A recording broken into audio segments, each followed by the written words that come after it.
For 43 long days, the Democrats held this House and the entire country hostage. Finally, with the lights back on, this body's returning to our regular legislative session. We have a lot of work to do. My colleagues on this side of the chamber are ready and eager to get back to our urgent legislative work that we promised the American people we would do. We've got to continue lowering the cost of health care. We've got to bring down prices for American families, and we've got to finish the regular appropriations process, just to name a few of those priorities. And I wish I could say that our first order of business would be to get to those urgent priorities, but of course we're here spending time on the floor about something else. This is something we could have resolved last week when we brought a unanimous consent to pass this discharge with the full support of the body. But our friends over here who are arguing today stalled that. They objected to it, and they wanted to have this exercise instead. And that's why we say that this is a show vote. That's what this is. They're making a show of it. And it really is a shame. We have some heroic women in the chamber today. I met with many of them a while back.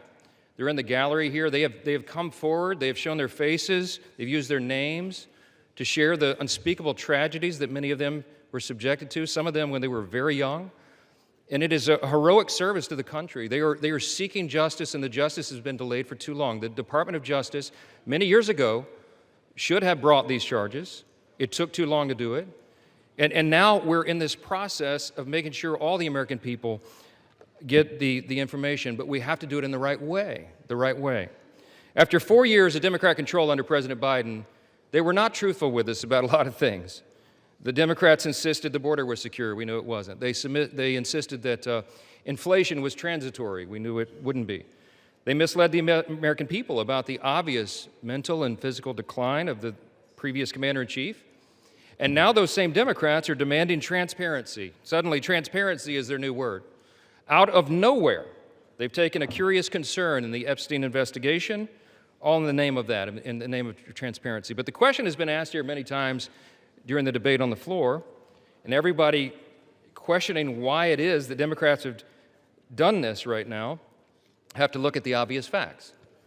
The Democrats had all the Epstein files in their possession for 4 long years under the Biden presidency. The Biden Department of Justice had these files, and no one on this side who is breathless today about the urgency of this release ever said a word about it. And it was the Democrats who could have urged President Biden's Department of Justice to go beyond prosecuting just Epstein and Ghislaine Maxwell, but they didn't do it. And so it's a fair question to ask today, why now? Why the sudden urgent interest in Jeffrey Epstein? Look, we know why. It's because the Democrats were never interested in transparency or executing justice or protecting the victims of this unspeakable tragedy before. The simple truth is obvious for everybody to see. This is a political exercise for Democrats, and it pains me to say it. I wish that was not the truth, but it is, and it's undeniable. This is as deceitful and dishonest as their pointless stunt was to shut the government down. Democrats are using the Epstein tragedy, the unspeakable evils that this guy committed with his trafficking ring and all of the abuses that they made these young women go through. They're using that as a political weapon to try to distract from their failures as a party and to try their best to try to tie President Trump somehow into this wretched scandal. The president had nothing to do with it. He's been very clear, and he has nothing to hide, and that's why he's endorsed the vote today. I suspect this vote will be probably unanimous. But here's the important point that everybody needs to understand. We have been advocates of maximum transparency, but we have also insisted that the victims be carefully protected.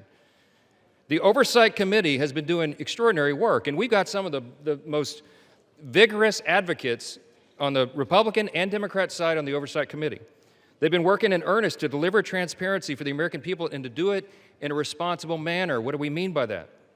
The bipartisan effort over there is already producing all the results that the discharge petition seeks and much, much more.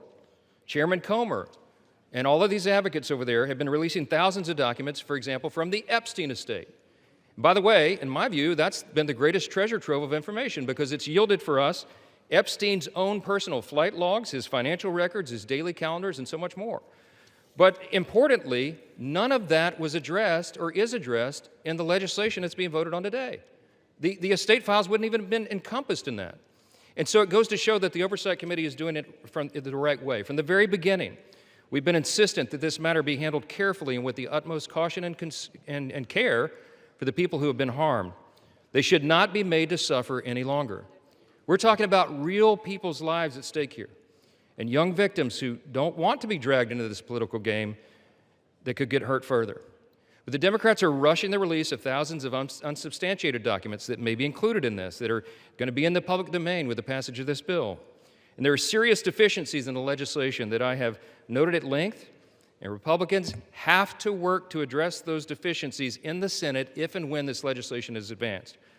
I stood before the American public today at our press conference, and I explained in detail the dangers of the discharge petition. We have posted at my website, speaker.gov, a summary. The legal counsel, a small army of lawyers, put this together. I used to be a federal court litigator. Many of my colleagues who have spoken today were. We understand the dangers of how this was haphazardly drawn up. And among them, by the way, Mr. Speaker, before I forget, I seek unanimous consent to enter into this document into the record. It's on the website. It's entitled, How the Flaws of H.R. 4405 Could Re-Victimize Epstein's Victims, Create New Victims, and Damage the Judicial System. It is dated today.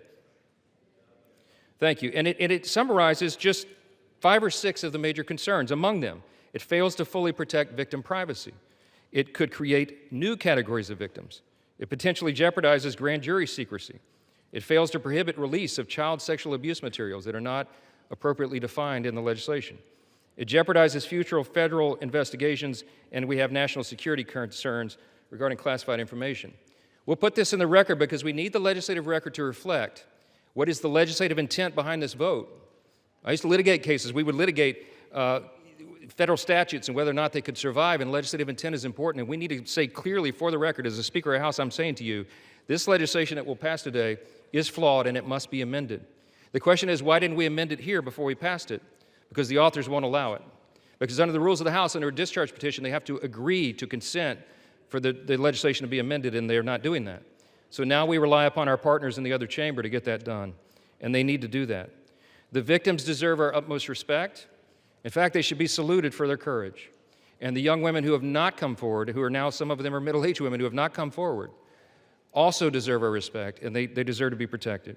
Republicans support transparency. We want maximum transparency, especially when it comes to disclosing the names of anybody who had anything to do with these evils, anybody who conspired with or aided in any way Jeffrey Epstein.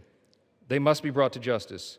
We want the bill to be amended so it doesn't, at the same time, violate victim privacy, create new victims, disclose the names of any whistleblower or informant, cause the release of grand jury materials or child sexual abuse materials, or undermine our national security. And if and when the Senate takes this up, we will work with our colleagues over there to make sure that these things are corrected. I'll just close with this simple thought. We've been at this a while.